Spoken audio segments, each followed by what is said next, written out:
Freedom cannot survive without consolidation of economic independence and a firm base of self-reliance. This has been the Congress creed. The Congress, you all know... Mrs. Indira Gandhi, once the most powerful woman in India, now simply the most ambitious. But that ambition may soon return her to power as India's Prime Minister, the job she lost nearly 3 years ago. Her chance will come at elections to choose a new Lok Sabha, or lower house, in India's parliament.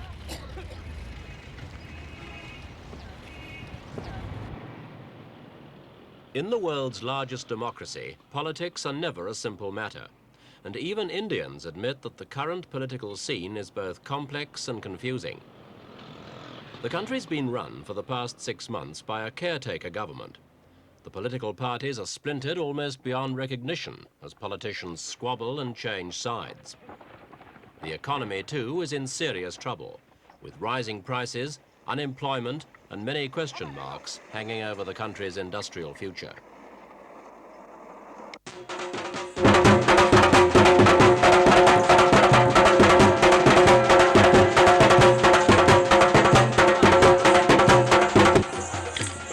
India is such a vast and varied country, the opportunities for conflict are endless. Race and religion, culture and caste are all barriers that keep Indian society bitterly divided beneath a surface that's often noisy and colourful. So there's no shortage of subjects for people and politicians to argue about in these elections. But despite this, there's no doubt that the main issue is Mrs. Gandhi herself. Nobody in Indian politics today has been accused of doing more damage to democracy than she has. And yet nobody can draw bigger crowds or command such nationwide attention and admiration. There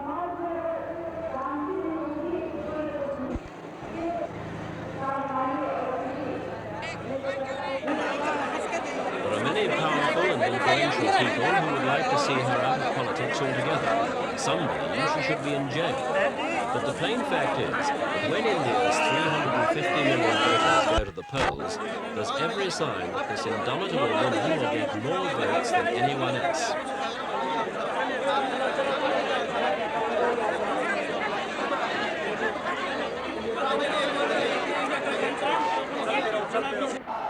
Mrs. Gandhi's fighting in 2 constituencies, 1,500 miles apart. But even as she comes to seek popular support, she's faced with the threat of prosecution because of what she's alleged to have done during her last period in power.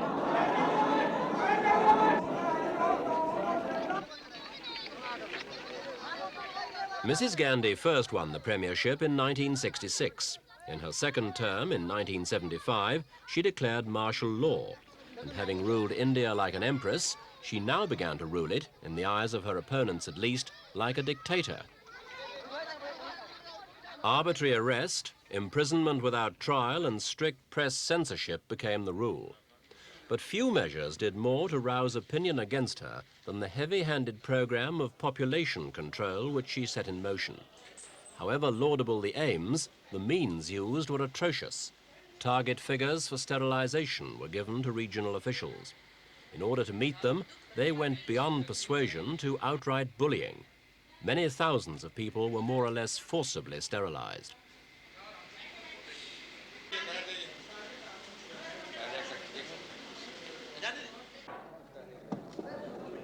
By early 1977, Mrs. Gandhi was facing widespread opposition, including charges of electoral malpractice. Her reaction was simply to challenge her opponents by calling fresh elections. She had badly miscalculated the mood of the country. She'd always claimed the emergency was essential to preserve the nation's stability. But for millions of Indians, it was simply an abuse of power, and they paid her back by denying her their vote. The Congress Party was thrown out for the first time since independence in 1947. Its place was taken by the Janata Party. Janata was a loose alliance of political groupings, united more by opposition to Mrs. Gandhi than by any firm policies of their own. Led by Morarji Desai, the alliance soon stumbled into trouble and never really got out of it. Mr. Desai, a former member of the Congress Party, had been around Indian politics for a long time And to voters disenchanted with Mrs. Gandhi, he seemed to personify honesty and wisdom. For a man of over 80, he showed remarkable energy and mental alertness, but he lacked the leadership qualities needed to pull the alliance into a meaningful unity of purpose. The exception was his foreign policy, which helped to mend fences with some of India's neighbours.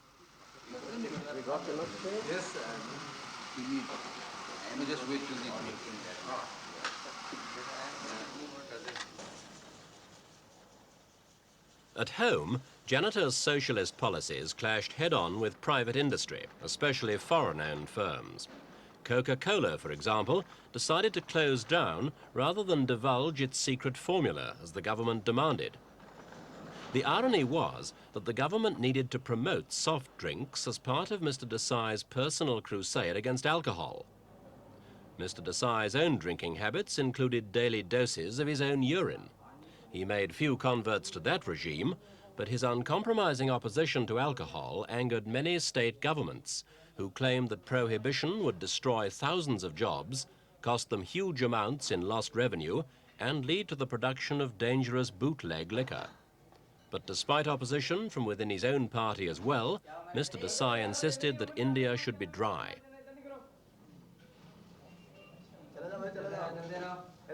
Alcohol wasn't the government's only enemy, but punishing Mrs. Gandhi wasn't easy. In October 1977, the government succeeded in jailing her for just one day, but the moral victory was hers as she battled government lawyers and even her own supporters.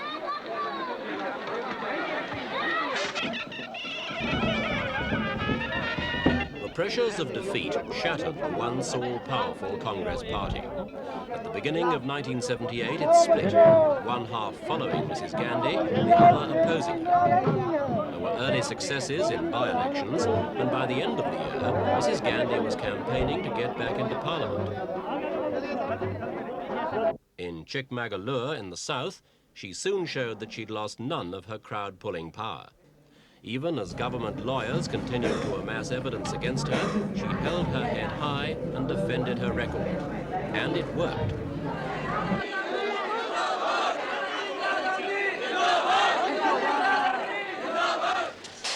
The triumph was short-lived. Mrs. Gandhi came to Parliament in Delhi to claim the seat she'd won in Chikmagalur. But in the eyes of her opponents, she was still public enemy number one. Despite the jubilation of her supporters outside, they moved to bring her down. After a stormy debate, Parliament voted to jail her for the rest of the session.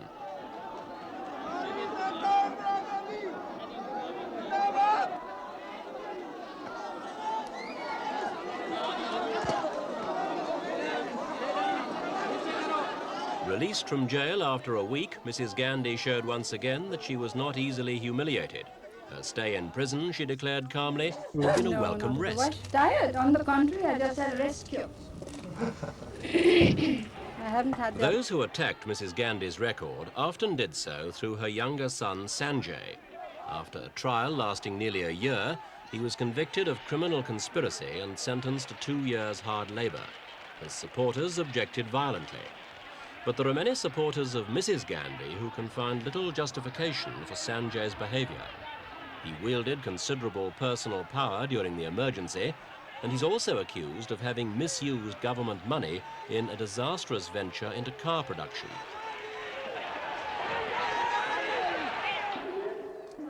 Meanwhile, dealing with the Gandhis was far from being the government's only problem.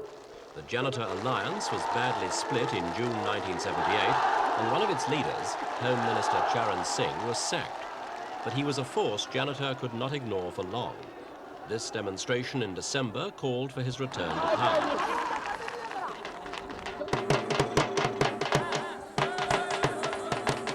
It was attended mainly by farmers, who were convinced that Singh had their interests at heart and also that he was an honest and competent administrator.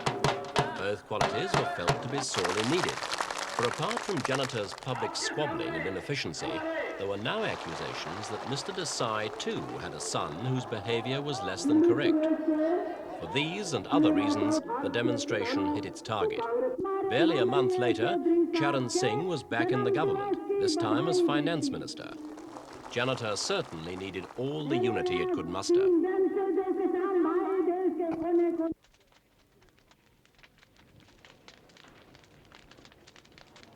In 1979, outbreaks of violence between Hindus and Muslims proved a growing threat to stability in several regions. Here in West Bengal, at least 28 people were killed in June. Rioting spread to a dozen villages and over 400 houses were burned down. According to the opposition, there were some 250 reported riots over the country as a whole. Behind the unrest was an upsurge in armed robbery, for which each community blamed the other. In the end, both sides blamed the government for being unable to maintain law and order. Janata was hopelessly divided on the whole issue of communal violence. Many members felt it couldn't be tackled until Janata cut its close links with a Hindu paramilitary organization known as the RSS. Desai was unable to heal the rift, and as Janata members crossed over to the opposition in protest, his government fell. It was the first time in India's modern history that a government had fallen less than halfway through its term of office.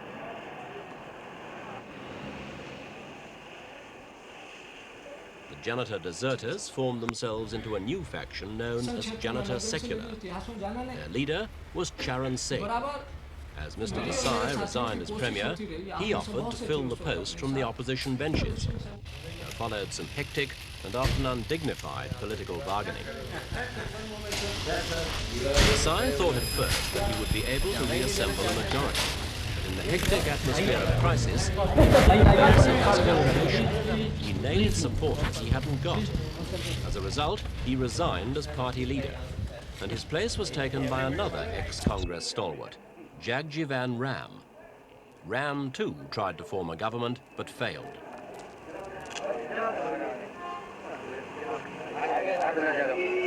In a controversial decision, the Indian president asked the Janata rebels to form a government. Charan Singh took up the offer, but the only way he could succeed was by accepting the support of Mrs. Gandhi's faction. He did so, and prepared to rule the country as a premier who had never faced an election. But when it came to paying his political debts to Mrs. Gandhi, he found that the price of her support was high. It included the sacking of her political opponents and consultation on matters of policy. They were terms Charan Singh couldn't possibly accept, but without Mrs. Gandhi, his government collapsed. Ever since then, he's been ruling as head of a caretaker administration pending fresh elections.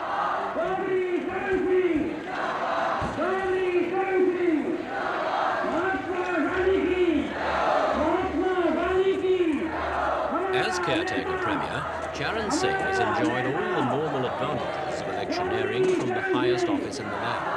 And as a man who was imprisoned by Mrs. Gandhi during the emergency, he's determined to do everything he can to block her return to power.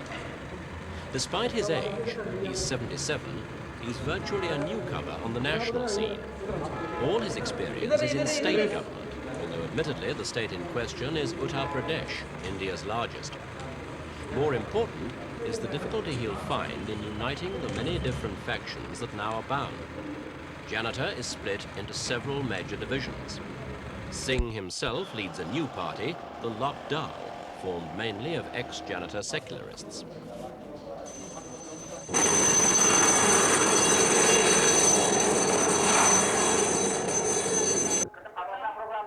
Like the other contenders, Charan Singh tours the country, but his great political weakness is that the backing he gets from the farmers is almost entirely restricted to northern India.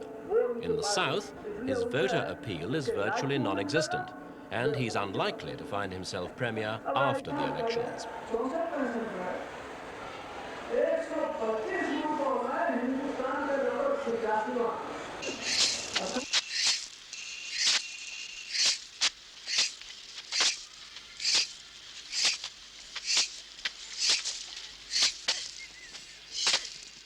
In India, power often lies where you would least expect it. One of the major factors in the elections is how people like these will vote. These are the Harijans, the people who once were known as the Untouchables, and they're the lowliest of all in India's social hierarchy. There are some 80 million of them, and although they're now given considerable protection by the law, in practice they still suffer from discrimination of all kinds. Janata's period of rule was marred by several attacks on Harijans. sometimes by other communities, sometimes, it's alleged, by the police themselves. The Harijans have traditionally given strong backing to Mrs. Gandhi, but now Janata is making them a major issue in the campaign, promising increased protection for them and all other vulnerable minorities. The Harijans' champion is Jagjivan Ram, now leader of what is left of the main Janata alliance. Himself a Harijan, he's now within sight of what once seemed to be an impossible dream, an untouchable as Premier of India. That doesn't seem the most likely outcome of the elections, but it's possible. And there's certainly no doubt that the Harijan issue is going to keep on growing in importance. Well, it is leading to now, with the awakening among them, they are refusing to submit themselves to various types of operations. And many of the atrocities that have been committed among the Harijans have not arisen out of untouchability, but they have arisen out of some economic problem, as their demand for surplus land or demand for fair wages, or their demand for share in the crops that are standing on their land.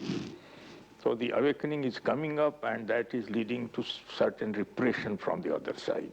What are you doing as a politician to contend with this? Well, I am trying to create more and more facilities for them, and also to create positions in which there will be more awakening on them, the young people, more education, and more dissatisfaction with their own condition. Ram's main drawback for many people is his closeness to Mrs. Gandhi. There have been persistent rumours that he might come to some electoral agreement with her. Meanwhile, under the leadership of Ram and other leaders such as A.B. Vajpayee, Janata is asking to be put back into power to finish the job it started to do. That job, it claims, is the vitally important one of reducing exploitation by encouraging self-employment at the expense of big business and centralized bureaucracy. It also wants to slim down state industries, especially the unprofitable ones, and divert more funds to the farmers, from which it draws its main support. The trouble is, the voters have had 2 years in which to see the alliance in action, and after that display of divided and uncertain leadership, they could hardly be blamed for not wanting to repeat the process, however admirable the program.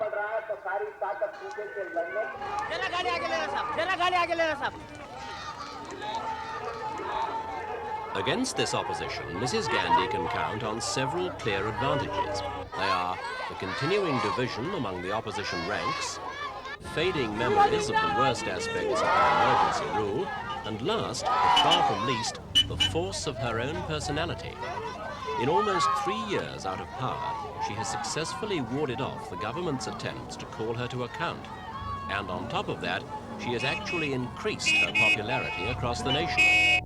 She's promised that in the future, she'll stick to the rules of democracy, but she's still largely unrepentant about the emergency period. The first thing that has emerged is that in spite of the loud noise made, and in spite of various films being showed by the BBC and so on, they have not been able to bring anything out at all, except such small matters which can happen at any time, even without emergency.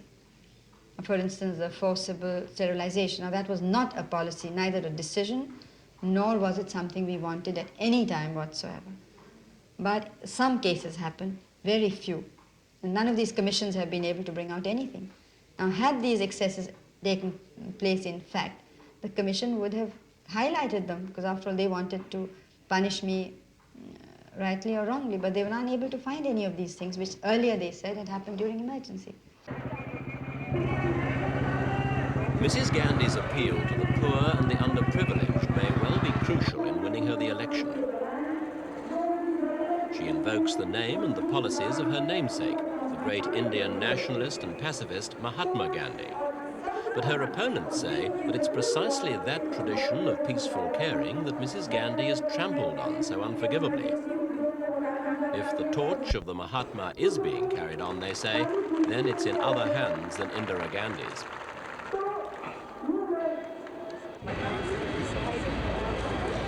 Mother Teresa of Calcutta, Albanian by birth, but an Indian by adoption.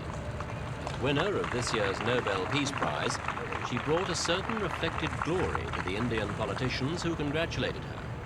But along with the glory, there was also a kind of reproach. A reproach that's been taken up by many commentators on the present elections.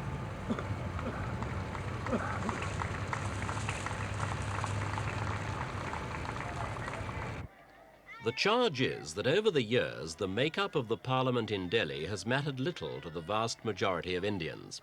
Politicians have come and gone, and so too have the promises. But after all the fine words and slogans, the problems of poverty and deprivation have remained stubbornly the same. India has nuclear know-how, yet on a per capita basis, it's still one of the poorest countries in the world. And it's slipping further down the list as the years pass. Even India's own Planning Commission admits that more than 40% of the population are living below the poverty line. Bad as things are in cities, such as here in Calcutta, it's worse overall in the country. Over the last 2 decades, wages for farm workers have risen 4 times as slowly as wages for non-agricultural workers. And the gap between town and country is widening all the time.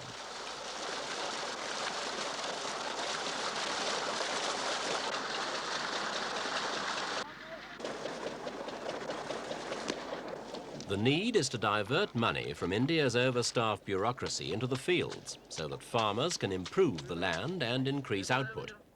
Mrs. Gandhi claims her administration did most for agriculture. And certainly enough was done to merit the description of the Green Revolution. But much more remains to be done, especially in land ownership. All parties agree that land reform is crucial to India's future prosperity. Nothing is more likely to spur the man behind the plough than the knowledge that it's his own land he's tilling.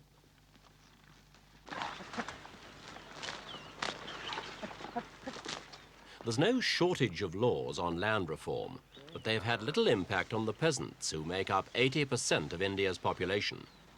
The politicians urge on them the Gandhian virtues of austerity and self-sufficiency. And yet the self-same politicians admit that in India today, the rich are getting richer while the poor are getting poorer. As long as this trend continues, there'll be no hope of political stability in India. Mrs. Gandhi is quite sure of her first priority if she's re-elected. Well, obviously it's to make the economy sound. Because it's only that can give meaning to freedom. And what about the question of poverty? Well, poverty goes when development comes. You see, as the country's opened out, people get more opportunities, more jobs. And that's how poverty goes. Poverty is much less today than it was when I became Prime Minister. Mrs. Gandhi's opponents claim that the former Premier has learned nothing since her defeat. As evidence, they point to the fact that she's still surrounded by all those who are most involved in the emergency rule. So what are her chances now of getting back into power? There are 542 elected seats in the Lok Sabha, so the party that wants to rule India alone will have to win 271 seats. Informed guesses are that Mrs. Gandhi's Congress will win around 200 seats, enough to make it the largest single party, but not enough to give it an overall majority. But if past history is anything to go by, there'll be no shortage of politicians who can be tempted into a coalition, however improbable. Mrs. Gandhi, of course, hopes that won't be necessary. She's claiming that hers is the only nationwide party capable of mustering the kind of majority that's needed for stable government. With India in its present state, and with the opposition in such disarray, her appeal is seductive. What Indian voters have to decide is whether that appeal is genuine, or whether it is what her opponents say it is. A siren song that will lure Indian democracy once again to disaster.